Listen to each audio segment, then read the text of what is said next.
비유동 자산에 대한 분기 연습을 보도록 할게요. 첫 번째 보시면 당좌거래 개설 보증금 170만 원을 현금으로 예치하여 우리은행 당좌거래를 개설했다 이랬겠죠. 여기서 나타나는 당좌거래 개설 보증금은 예금 중에서 사용이 제한된 예금입니다. 따라서 특정 현금과 예금이란 계정 과목을 사용해요. 그리고 대변에 현금하시면 되는 거죠. 이러한 특정 현금과 예금은 투자 자산에 분류가 돼 있어요. 그래서 당좌거래 개설 보증금은 사용이 제한된 예금이라고 보시면 되겠습니다. 두 번째 보시면 투자 부동산 전부 장부가액이 1억 9천이면서 2억 5천에 매각했다고 되어 있죠. 그래서 약소금을 받았다. 당연히 미수금으로 회계 처리하셔야 됩니다. 그리고 처분 손익은 처분가액 2억 5천에서 장부가액 1억 9천이죠. 6천만 원에 대한 이익이 발생했어요. 따라서 투자 부동산 대변에 1억 9천 하면서 처분가액 미수금이 되는 거죠. 그리고 그 차액은 투자 자산 처분 이익으로 회계 처리하시면 되겠습니다.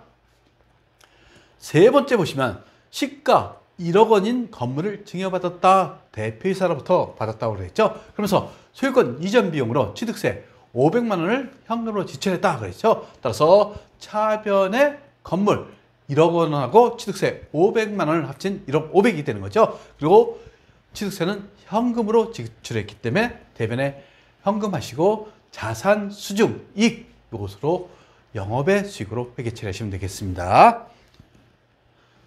다섯 번째, 공장을 건설하기 위하여 소요되는 자금을 조달하기 위해서 신한은행에서 채판 차입금에 대한 이자가 있다고 되어 있죠. 250만 원이 발생하여 보통예금 계좌에서 이체했다. 그래서 기업회계 기준상 차입 원가 요건을 충족하였고 결국 자산 처리하라는 얘기입니다. 근데 지금 공장은 현재 건설 중이죠. 이때 사용하는 계정 과목이 뭡니까? 건설 중인 자산 하시면서 대변에 보통예금 하시면 되는 거예요. 따라서 건설 중인 자산은 감가상각을 안 했죠. 근데 나중에 건설 중인 자산에서 건물로 대체되면 그때부터 감가상각을 하시면 되는 겁니다. 일곱 번째, 새로운 공장을 짓기 위하여 건물에 있는 부지를 구입했다 이렇게 됐어요. 결국 이 건물은 필요가 없는 거죠. 그래서 동시에 건물을 철거했다. 결국 토지의 취득원가가 되는 겁니다. 그러면서 건물이 있는 부지의 구입비 1억 원, 그리고 철거 비용 500만 원은 당좌수표로 지불했다. 그리고 1억 원은 보통예금 계좌에서 이체했다고 그랬죠. 따라서 토지의 취득원가는 1억 500이 되는 거죠. 이 중에서 보통예금에서 1억, 당좌예금에서 500만 원 이렇게 회계 처리하시면 되는 겁니다. 이것은 건물이 있는 부지를 구입 시 그 사용 용도가 뭐냐에 따라서 건물로 처리할 수도 있고 토지로 처리했어요. 이것은 바로 철거했으니까 토지의 취득가액이 되는 겁니다. 여덟 번째 보시면 사옥으로 사용할 목적으로 건물과 토지를 3억 원에 일괄 취득했대요. 그러면서 만기 3개월인 어음을 발행했다 이러겠죠. 근데 공정가액은 건물은 1억 6천, 토지는 8천 이렇게 됐어요. 즉 건물 2, 토지 1. 결국 3억 원에 대해서 2억 원, 1억 원으로 회계 처리하는 얘기입니다. 그리고 건물과 토지의 취득원가는 상대적 시장 가치에 따라서 안분하며 부가세는 고려하지 않기로 한다. 이렇게 됐어요. 결국 3억 원을 2대 1로 나누라는 얘기죠. 결국 건물은 얼마? 2억 원이 되는 겁니다. 토지는 1억 원. 그리고 어음이라고 되어 있죠. 따라서 지급어음하면 안 되죠. 미지급금으로 회계 처리하시면 되겠습니다. 그 다음에 사용 중인 건물을 새로 신축하기 위해서 기존 건물을 철거했다 이렇게 됐어요. 그러면 그 자료를 줬죠. 건물의 취득가액이 1억 원, 철거 당시 감가상각 누계액이 8천만 원. 그래서 철거 시점까지 감가상각 누계액으로 가정한다 그랬어요. 그리고 장부가액이 얼마? 2천만 원이 되는 겁니다. 그리고 철거 비용 300만 원을 현금 지급한다 이렇게 했어요. 그리고 간이가세자로부터 영수증 수취한다. 결국 이러한 건물 철거 비용도 유용자산 처분 손실이 되는 겁니다. 따라서 처분 손실은 처분가액은 없는 거죠. 그리고 장부가액 2천만 원에 철거 비용 300만 원을 차감하시면 결국 2,300만 원의 유용자산 처분 손실이 나타나는 겁니다. 따라서 대변에 건물을 하시면서 감가상각 누계 8천만 원 하시면 되는 거죠. 그리고 철거 비용 300만 원 대변하시고 이제 차변에 유용자산 처분 손실 2,300만 원 이렇게 회계 처리하시면 되겠습니다. 그리고 11번째 보시면 창고용 건물 취득가액 1,000만 원, 감가상각 누계 300만 원이 금일 화재로 완전히 수출되었다 하면서 동건물은 손해보험에 가입하지 않았다 이렇게 했죠. 그러면 다 손실로 떠시면 되는 거예요. 그리고 회계 처리 시 당기 초부터 금일까지의 감가상각은 고려하지 않는다. 결국 취득가액에서 감가상각 누계 300만 원을 차감한 700만 원이 재손실이 되겠죠. 따라서 대변의 건물 그리고 감가상각 누계 날리시고 차변의 영업의 비용인 재손실로 회계 처리하시면 되는 겁니다.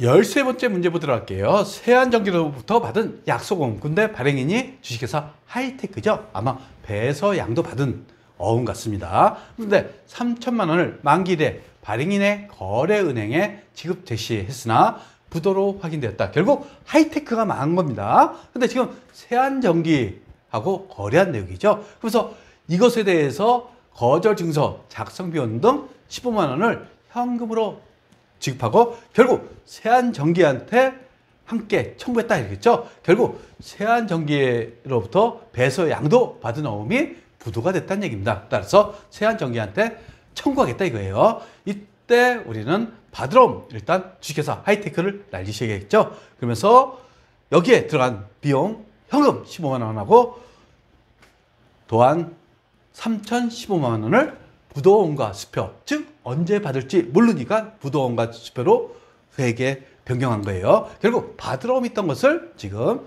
비유동 자산의 기타 비유동 자산으로 회계 처리하는 거죠. 따라서 주식회사 세안전기로부터 받아내야 되는 겁니다. 그리고 요것에 대해서 나중에 못 받을 수도 있죠. 이때는 완전히 대손됐을 때는 대손 처리하시면 되는 겁니다. 근데 지금 현재 주식회사 하이테크에 대한 받으러 옴이죠. 근데 세안전기는 망하지 않았으면 이 어음에 대해서 세안전기가 책임을 져야 되는 겁니다. 15번째 문제 보시면 공장용 주차장 부지 토지를 취득하고 이와 관련하여 아래와 같은 지출이 발생했다. 토지 구입과 관련해서 전월의 계약금, 청구금을 회계 처리 때 500만 원을 지급한 사실이 있다. 그리고 잔금 지급이 2,570만 원이죠. 그리고 여기에 중개수수료 78,000원인데 결국 원천징수세에 22,000원을 차감한 금액으로서 전액 현금 지급했다. 결국 중개수수료는 78,000원 플러스 22,000원을 또한 10만 원이 중개수수료가 되는 겁니다. 따라서 대변의 선급금 하시고 보통예금 잔금 2,570만 원 했죠. 그리고 예수금은 얼마? 22,000원. 그리고 중개수수료 차감한 금액 78,000원을 대변에 하시고 차변에 토지 3,080만 원이 되는 겁니다.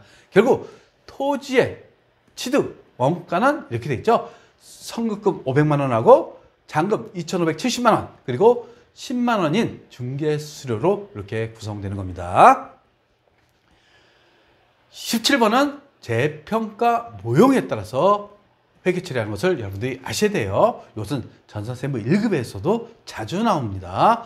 그래서 토지에 대한 간접평가를 시행하는 것과 다음과 같이 평가액이 산출되어 이용자산, 재평가 이익 또는 손으로 처리했다. 결국 토지 취득가액이 4억 5,500. 근데 감정평가액이 6억이죠. 얼마 올랐어요? 1억 4,500이 나타났어요. 따라서 차변에 토지에 증가하시면서 대변에 재평가 차익 또는 재평가 잉여금 이렇게 회계 처리하시면 되는 겁니다. 요 재평가 차익은 재평가 잉여금, 즉 기타 포괄 손익 누계액의 재평가 잉여금이 되는 겁니다. 19번째 보시면 기계장치 취득원가가 3천만 원, 누계액 550만 원, 결국 2,450만 원이 장부가액이 되는 거죠. 그러면서 실수로 더 이상 사용할 수 없게 됐다. 그러면서 순공정가치하고 사용가치는 모두 0원이래요. 결국 아예 사용할 수 없죠. 회수가능가액이 제로란 얘기입니다. 그래서 단기 감가상각비는 고려하지 않는다. 결국 손상차손을 인식하라는 얘기입니다. 즉 회수가능가액은 제로고 장부가액을 차감하니까 결국 손상차손은 2,450만 원이 되는 거죠. 따라서 대변의 기계장치를 날리시고 차변의 감가상각 누계 하시면서 차변의 유형자산 손상차손 2,450만 원 이렇게 회계 처리하시면 되겠습니다. 구독과 좋아요는 우리에게 큰 힘이 됩니다.